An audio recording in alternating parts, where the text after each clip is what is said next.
जय श्री सद्गुरु देवाय नमः। जय श्री गणपति देवाय नमः। ओम नमः शिवाय। रुद्र संहिता पार्वती खंड 42वां अध्याय। ब्रह्मा जी कहने लगे, हे नारद जी, मैना के पृथ्वी पर गिरते ही सेविकाएं भाग कर आईं और अनेक प्रकार से मैना की मूर्छा दूर करने का प्रयास करने लगी। मूर्छा के दूर होते ही मैना रोने लगी तथा अपने पुत्र पुत्री नारद तब तुम्हारी तथा सब ऋषियों की निंदा करने लगी तथा बोली, हे नारद, तूने मेरी पुत्री के जीवन का सत्यानाश कर दिया। तूने ही पार्वती को शिव को पति बनाने के लिए प्रेरित किया था, जिसका फल आज दिखाई दे रहा है। हाय, अब मैं क्या करूं? कौन मुझे इस दुख से छुटकारा दिलाएगा? मेरा जीवन तथा कुल दोनों ही कलंकित हो गए। मैं किसी को मुंह दिखाने योग्य नहीं रही। लोग क्या कहेंगे कि किसे मैंने अपनी कन्या दे डाली? कहाँ गए वे ऋषि? यदि मेरे सामने आए तो उनकी दाढ़ी नोच डालूं। ब्रह्मा जी कहने लगे, हे नारद जी, इस प्रकार विलाप करती हुई मैना पार्वती जी के पास पहुंचकर उसे फटकारने लगी। मैना बोली, हे उमा, तूने यह क्या किया? जो सूर्य, चंद्रमा, इंद्र आदि इतने सुंदर देवताओं को छोड़कर नारद की बातों में आकर इस विभत्स व कुरूप शिव के लिए तप करती रही। तुझे कितना समझाया था, किंतु तूने हट ना छोड़ा। तेरी ऐसी बुद्धि रूप व तुझे धिक्कार है। अब तुझे जीवित रखने से क्या प्रयोजन? मैं अभी तुझे मारकर स्वयं भी आत्महत्या कर लूँगी। भले ही मुझे नरक भोगना पड़े, तुझे इस नरक में नहीं पड़ने दूँगी। ब्रह्मा जी बोले। इस प्रकार क्रोध में कहते हुए मैना हिमाचल के पास पहुँची। उसे देखकर चारों ओर हाहाकार मच गया।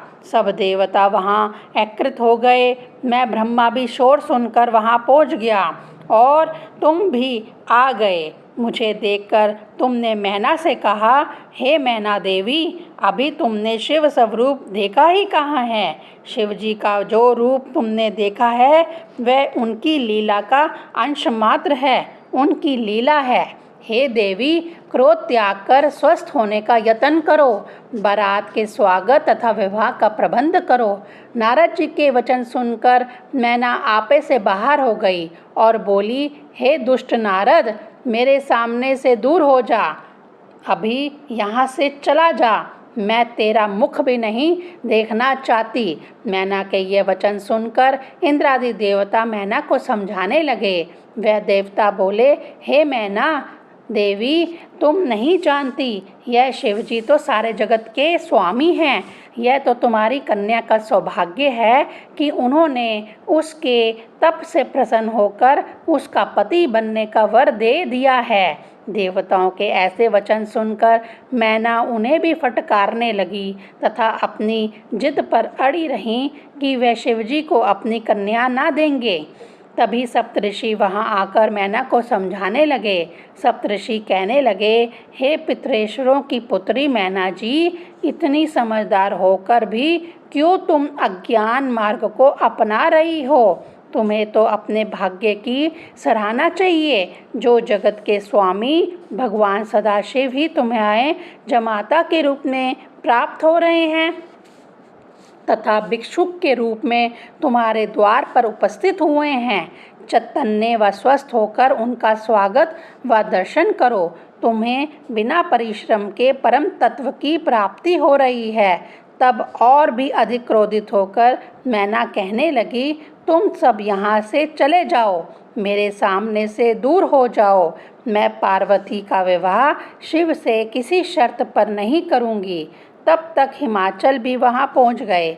हिमाचल भी अनेक प्रकार से मैना को समझाने लगे, हे मैना, इस समय तुम भ्रमित क्यों हो रही हो? तुम्हारे यहाँ सब देवता व ऋषि पधारे हुए हैं। तुम शंकर जी के भयानक रूप को देखकर घबरा रही हो। वह तो अनेक रूप धारण करते हैं। वह सबके पालक, सबके पूज्य, सर्वसम्मत सृष्टि के पालक एवं संहार करता है। तुम स्वस्थ होकर विवाह का कार्य आरंभ करो। यह सुनकर मैना कहने लगी, हे स्वामी, पार्वती का विवाह शिव के साथ तो हो ही नहीं सकता। मैंने सोच लिया है कि या तो पार्वती के गले में रस्सी डालकर किसी ऊंचे स्थान से गिरा दूंगी जिससे पार्वती ना रहे। यदि आप हठपूर्वक इसका विवाह करने का प्रयत्न करोगे तो मैं अपने प्राण दे दूंगी। ब्रह्मा जी बोले। इस प्रकार कहकर मैना जोर जोर से रोने लगी। तब हे नारद जी मैं स्वयं जाकर उसे समझाने लगा। मैंने कहा, हे मैना, तुम तो व्यर्थ ही इतना बड़ा बिखेड़ा कर रही हो। भगवान शिव तो अनेक रूप धारण करते हैं, अनेक रूप व नाम वाले हैं। सृष्टि का पालन व संहार उन्हीं के हाथों में है। हे विष्णु जी, मैं शिव के साथ अपनी कन्या का तभी विवाह करूंगी जब वह अपना रूप धारण करके आएंगे, अन्यथा नहीं। ओम नमः शिवाय।